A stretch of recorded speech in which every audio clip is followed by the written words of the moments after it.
Assalamualaikum warahmatullahi wabarakatuh. Ashama akkam jirtu daawwattoota channel YouTube Abduu Jimmaa. Baga nagaan dhuftan isin jedha daawwattoota keenya barnoota haalaan barbaachisaa tokko isin agarsiisa. Faayidaa secret code yookaan immoo Google Tab secret code yeroo takka bilbila keessan jechuudha. Secret code isin gaafata Gmail keessa yoo dhiqata badillee secret code yeroo baay'een keessan ni beektu warri hin beekne jechuudha. Faayidaa secret code yookaan immoo yeroo live stream yard irra seentanuu yeroo takka Gmail keessan yoo dhiqata secret code verify yookaan immoo koodii security keetii mirkaneessisiin jedha. Gmail YouTube gaa yeroo takka stream yard yeroo seentan koodii isiniif hin ergu yeroo baay'ee yoo seentan jechuudha. Gmail YouTube yeroo isin ittiin yeroo hunda ittiin seentanii isiniif hin ergu koodii yeroo isin Gmail biraatiin seentanii yookaan immoo yeroo isin bilbila keessan wal jijjiirtan dhiqata bilbila keessan badeenaan YouTube keessan bilbila irraa bilbila biraatti dabarsitanii koodii takka isin gaafata stream yard yeroo isin deemta jechuudha. Koodii sana akkaataa isin itti argachuu dandeessan Google Secret Tab ka jedhu mirkaneessi koodii security Google keetiitiin yookaan immoo Gmail YouTube keetiitiin security dhaan mirkaneessiidha. Koodiin isiniif hin seenu Gmail irra jechuudha. Yoo inni dhiqata secret koodii kana isin gaafate akkaataa isin itti argachuu dandeessan isin agarsiisa. Akkasuma warra haaraa taatan gaa YouTube kootiif subscribe gochuu hin dagatina.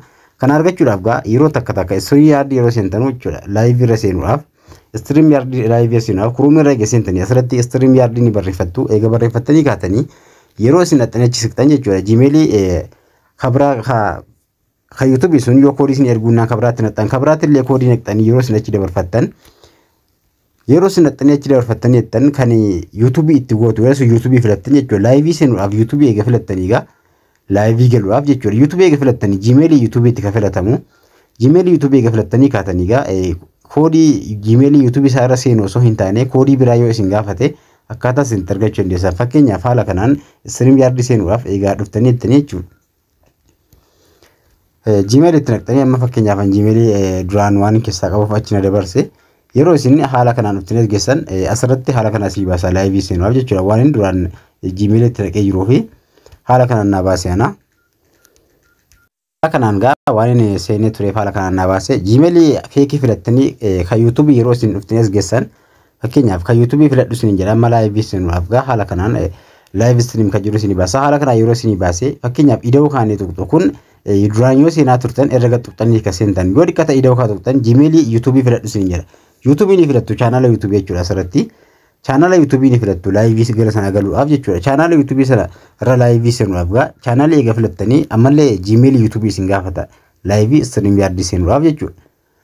Yeroo isin channel isaa filattanii gaatan gaa stream yard seenuudhaaf ammallee haala kanaan Gmail YouTube isin gaafata. Gmail YouTube keessanitti naqxu yeroo takkaaf eegatti naqxanii Gmail kana verify gochuudhaaf koodiin irra hin seenu ka Gmail YouTube kana duraanuu seenuu dideennaan an code Gmail biraatiin seenaa turre jechuudha. Gmail biraa eegatti fudhattanii kaatanii gaa yoo isin ida'uu tuqxanii naan haala kanaan isin gaafate akkaawuntii yookaan immoo Google Secret ka jiru kana asirratti Google asirratti verify that is you ka jiru si ta'uu kee mirkaneessisiin jedha. Asirratti get your Galaxy baqaa bilbila keessanii himaa open setting jedha. Setting kee baneedha. Akkasuma Google Tab jedha. Choose your account if you're not really select ka jiru kun asirratti Tab manager Google account asirratti enter code isin jedha. Koodiin kun ka Gmail irra seenuu miti koodiin kun. Koodiin kun Google Secret ka jedhamudha yookaan immoo Google irraa argattu Gmail irraa argattu jechuudha. Koodii kana argachuudhaaf yoo isin gaafate okay walakkaatiin baataniituma maal gootu yoo koodii kana isin gaafate stream yard keessan jechuudha. Yoo isin gaafate achumaan baatanii profile tuquudhaan profile keessa irra tuquudhaan Gmail YouTube gubbaa karaa eega kaawwattanii kaatanii haala kanaan Gmail YouTube eega irra kaawwattanii ammallee profile tuquudhaan yeroo takka jechuudha Gmail irra geessentanii manager Google account ka jettu kan tuqxu jechuudha. Gmail YouTube erga kaawwattanii manager Google account ka jettu tuquudhaan gala fuulduraa dhuftanii setting biraa keessa galchaa secret ka jettu gubbaa tuquudhaan koodii kana security kana Gmail YouTube jalaa fuutanii itti galchitu jechuudha. Secret code ka jedhu kana asirra tuquudhaan yeroo takka tuquudhaan koodii kana bilbila keessan paatanii isin gaafata yookaan immoo ashaaraa waan isin qubaatti qollofattan koodii kana asirraa fudhattu jechuudha. Koodii kana ka ganjallaa yookaan immoo ka gubbaa barreeffachuudhaan yookaan sammuutti qabachuudhaan kooppii ta'uu hin danda'u barreeffachuudhaan yookaan sammuutti qabachuudhaan hin turin osoo hin turin bakka sana fiddanii galchitu bakka kana irra galtu jechuudha. Asirra eega galtanii gaa koodii amma barreessitanii kaatan sana irra naqxu asirra. Koodii amma barreessitanii kaatan sana asirra naqxuun isin jedha bakka kanaa jechuudha.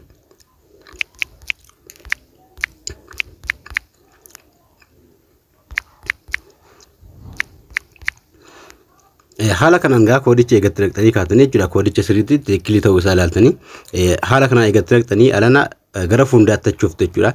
Next kan jettu kana ni tuqxu jechuudha gara fuuldaatti achi deemtu.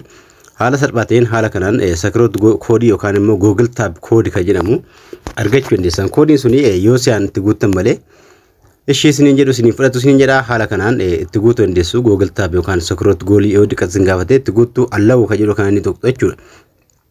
Yeroo takkaaf allow kan jedhu kana tuquudhaan gara fuuldaatti achi deemtu StreamYard seenuudhaaf jechuudha. Yeroo takka yoo diqqatin gaafate haala kanaan itti naquudhaan live seenuu dandeessu isiniin jedha. Haala kanaan seenaa hundi keessaniyyuu haala kanaan hamma gara live geessu deemtu allow isiniin jedha right isinii godhee jira jechuudha. Kun asirratti haala kanaan egaa right itti gootanii egaa gara fuuldaatti taayitilii barreeffachuudhaan egaa ani isin agarsiisuufanii seenuu hin barbaanne waan ta'eef ani hin barreeffadhu.